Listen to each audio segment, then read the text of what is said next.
మీ సొంత బ్యానర్ ఎట్టా ఉంది కాబట్టి మీ సొంతంగా మళ్ళీ చేసే ప్రయత్నాలు చేయొచ్చుగా పోనీ. అది ట్రై చేశానండి. దాంట్లో చాలా ఉన్నాయి. ఇప్పుడు ఒక ఛానల్లో ఒక లోపలికి ఎంటర్ అవ్వాలంటే మనం ఎంత పెద్ద అనేది కాదు, దాంట్లో ఒక రూట్ ఏదో ఉంది. ఆ రూట్ తెలిసిన వాళ్ళకి అయితే చాలా ఈజీగా ఉంది. రూట్ తెలియని వాడైతే నాలాగే ఇట్లాగే ఉంటాడు. టాలెంట్ ఉన్నా కానీ ఆ రూట్ తెలియాలండి. అది వాడు అంత ఈజీగా మనం వెళ్ళలేము. ఎంత పెద్ద ఇదైనా కూడా. హిందీలో కూడా ట్రై చేశాను. ఎందుకు సుభాష్ ఘై లాంటి పెద్ద పెద్ద డైరెక్టర్లు, స్టార్ తర్వాత ఈ కలర్స్ ఇవన్నీ దీని లోపలికి ఎంటర్ అవుదామని ట్రై చేస్తే వాళ్ళకే కుదరలా. అది అంత ఈజీ కాదు. వాళ్ళది ఒక గ్రూప్ ఉంది, ఆ గ్రూప్లోనే మనం వర్కౌట్ అవ్వాలి. వాళ్ళ కండిషన్ మనం అగ్రీ అవ్వాలి. అదైతే ఈజీగా వెళ్ళిపోవచ్చు అది. బట్ నాకు అట్లా ఎవరు తటస్థపడలేదు. నేను ట్రై చేసి ఇక్కడ నా ఇండివిజువల్గా నేను ట్రై చేసుకుని కుదరదు, నా వల్ల కాదు ఇది. సరే ఎవరిని అడిగితే డైరెక్షన్ చేసుకుంటాను. అసలు చెయ్యాలని అనిపించిందండి నాకు. చెయ్యాలనిపించింది. నేను నా సొంతంగా నేను ఒక సీరియల్ తమిళ్లో తీసా. అంటే అది అప్పుడే సీరియల్ స్టార్ట్ అవుతున్నాయి, ఇది ఆ పీరియడ్. మార్కెటింగ్ చేయాలనేది ఉద్దేశం నాకు తెలియదు అనమాట. ఆ ఛానల్ విజయ ఛానల్ ఉండేది, ఇప్పుడు స్టార్ విజయ ఏదో అయింది అనమాట.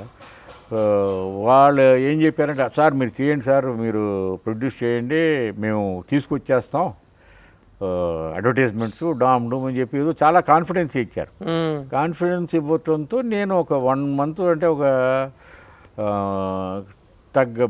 30 episodes నేను షూట్ చేశాను. చేయరంట, అట్లా చేయకూడదు.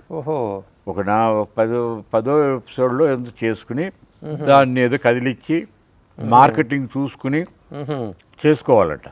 అది తెలియకుండా నేనేం చేశానంటే ఒక బ్యాంక్ అన్నట్టు ఉద్దేశంతో చేస్తే ఆ ఛానల్ అప్పుడే అప్కమింగ్ ఛానల్, విజయ ఛానల్ అప్పుడు అప్కమింగ్ తమిళ్లో. సరే మనం ఇచ్చిన టైమింగ్ కూడా సరిగ్గా లేదు, వాళ్ళు ఇచ్చిన టైమింగ్ కూడా సరిగ్గా లేదు. సరే రోజు చూస్తున్నాం, ఎవడు రావట్లా, ఉన్న రన్ అవుతుంది, నా డబ్బులతో రన్ అవుతుంది. ఇది ఎక్కడ లాసు, నేను ఇంకా భరించలేనని చెప్పేసి, బాబు నాకు జరిగిన లాస్ చాలు, కటింగ్ ఇట్ ఆఫ్ అని చెప్పేసి ఆఫ్ చేశాను. అది ఆ లాస్ అట్లా పోయింది అనుకోండి. దేవుడి వలన ఇంకో విధంగా మనకి తిరిగి వచ్చింది, అది వేరే విధం. మీ అమ్మగారిది ఏ ఊరండి? ఇందుకోలేనండి. అంటే మీ నాన్నగారికి పెద్దలు కుదిర్చిన మ్యారేజ్ అయినా అది? వాళ్ళిద్దరు పెద్దలు చేసిన ఇదే మ్యారేజ్. మీ విషయానికి వచ్చే మీ అత్తగారు ఊరు ఎవరు? అది ఇందుపల్లె. అది ఇందుపల్లె అయింది. అది కూడా పెద్దలు కుదిర్చింది? అవునండి. చుట్టా బంధువుల్లోనే?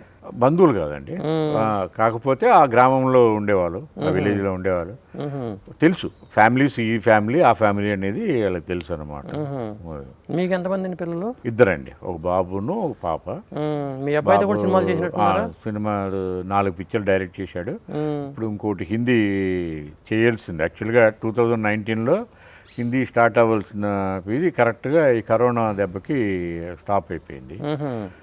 సరే ఇప్పుడు కొంచెం ఈజీ అయింది కాబట్టి అది మళ్ళీ నేను అనుకోవటం ఈ డిసెంబర్కి స్టార్ట్ అవుతుంది. ఎందుకని మీ అబ్బాయిని కూడా మీరు ఈ ఫీల్డ్ తీసుకొచ్చారు? అతనికి వదిలేశానండి, నేనేం కంపల్ చేయలేదు.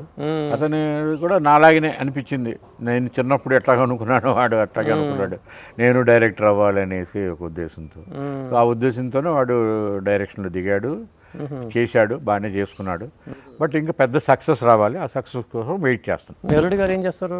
ఆయన డాక్టర్ అండి, అక్కడ అట్లాంటాలో ఉంటారు. మా పాపను వాళ్ళిద్దరు యాక్చువల్గా తెనాలి వాళ్ళది, అక్కడ సెటిల్ అయ్యారు వాళ్ళు. ఇలాంటి ఇంట్రెస్టింగ్ వీడియోస్ కోసం తప్పకుండా మా ఛానల్ని సబ్స్క్రైబ్ చేయండి.